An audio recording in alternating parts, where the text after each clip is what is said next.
Okay, so the next anime would be I'm gonna look at the Secret Seven. Um, what can I say about this one? This one is a bit like this one's a bit.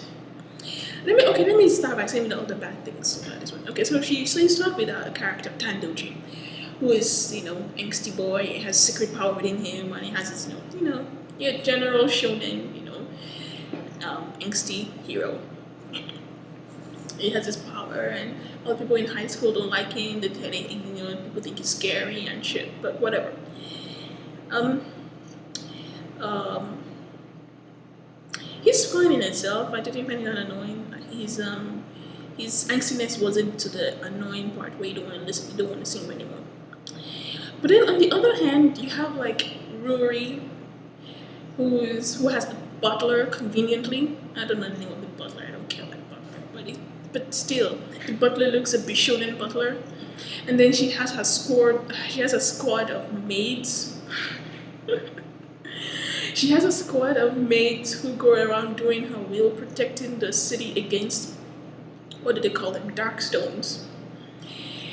Um, the evil people in this anime is it's a creative bad stones just based on the Medusa myth. They go around turning people to stone and they smash them to bits. But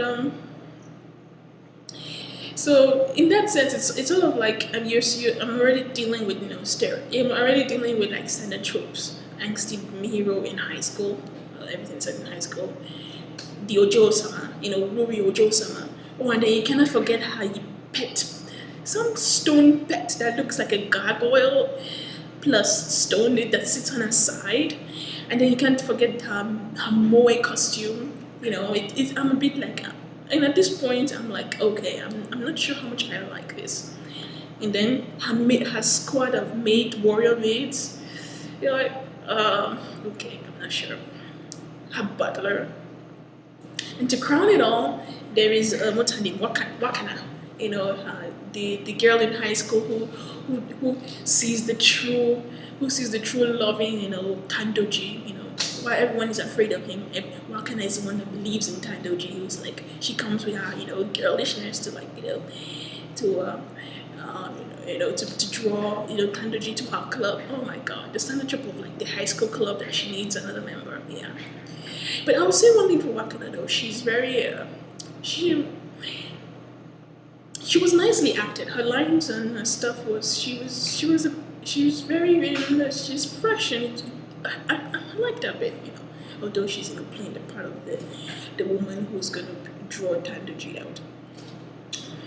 And of course, as the anime goes along, what's her name? Ruri, the Ojo-sama, tries to recruit Tandoji to fight these demons that invade the town, and Tandoji refuses because like he's afraid of his power and he doesn't want to hurt people anymore. Whatever. And then, before then, Wakana had tried to persuade Tandoji to that they should all go to the museum together, and he had refused, because he wants to keep his his Clint Eastwood aloof characteristic. But whatever. So some calamity befalls the town, and Tanjiro and he's getting all like his powers starts radiating, and he starts feeling the thing in his chest, like something's happening, and he has to do it.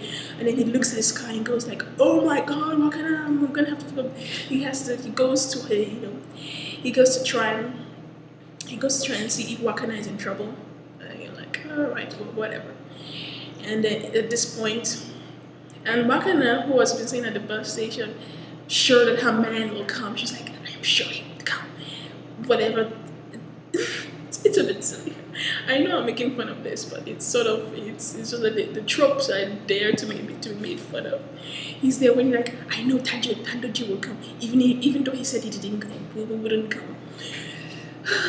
And alas, Tandoji came, and just when Tandoji came, some explosion happens and she falls to the floor, and Tandoji gets all macho and shit, and tries to fight against the monster who is causing all badness to happen. But whatever. Whatever, it's anime. It's supposed to be silly. And then he transforms into this kind of mecha sort of thing. The transformation is a little bit funny because every time he transforms, he has some sort of thing that points out of his head. The thing that points out of his head, like some red crystal. It's a bit silly because every time I see that, I think I don't know how many of you watched Conan. I think I don't know if it was Conan the Destroyer. In the end of Conan, there's this huge monster thing that is snatching the princess, and he has this horn. And I think it just makes him look silly. I don't think it makes him look respectfully fearful or whatever. So he changes with this thing, and he turns into this mecha type thing that fight against the stone demons and stuff.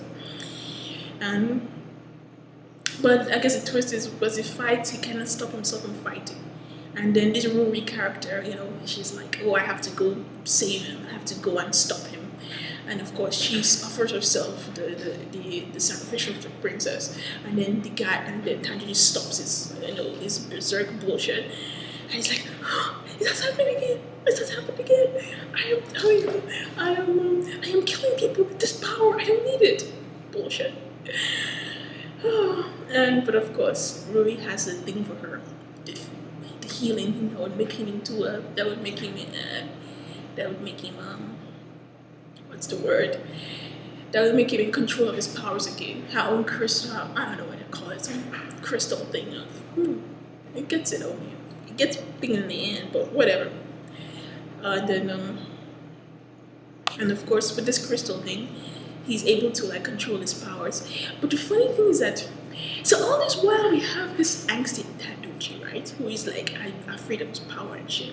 He gets this crystal from this Ruri girl, and then he's able to control himself, and his suit is different. But then he goes on and he raises his tongue on the side. It looks terrible. It looks terrible because it's like, oh well, he's been this angsty, and then all of a sudden he's supposed to be this. All of a sudden he has changed into this. What's the word?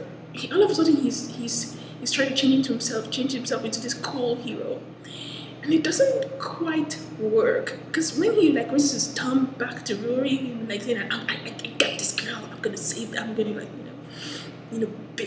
I'm going to kick the monster's ass for you.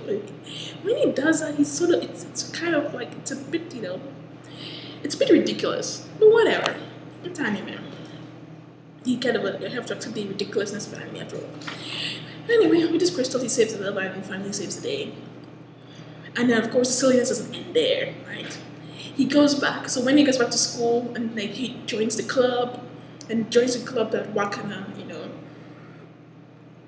tries to make him join before. He finds the girl Rory and a butler there, and she's like, "Oh, I'm part of this high school now." And then the butler says, "That I'm the president of this club." And you're like, "Oh, great!" And another high school fest, and it's sort of I don't know how it's gonna go on from here. I don't know. I suppose it's sort of and then they all become happy family fighting demons and shit. I don't know how it's going to go on from there because from this first episode, I have to say that the angsty shit was compelling, but then when he changed into this friendly, who's going to be cool guy, raising his thumbs at people in the end, I was a bit saying, it's not quite believable. And of course, I don't know how the next episodes will be. It's sort of it's are we going to have more of this cool, ridiculously looking Tandoji guy, whatever. But in the end, it was fun to watch. The fight scenes and the violence and the animation was really cool. I will give it that if you can get over the maid squad. But it's sort of this is on the light-hearted side. So this is maybe a little bit on the bottom of my list, but it's still watchable. So there is that Sacred 7. I don't know what else I was going to look at, but we'll see.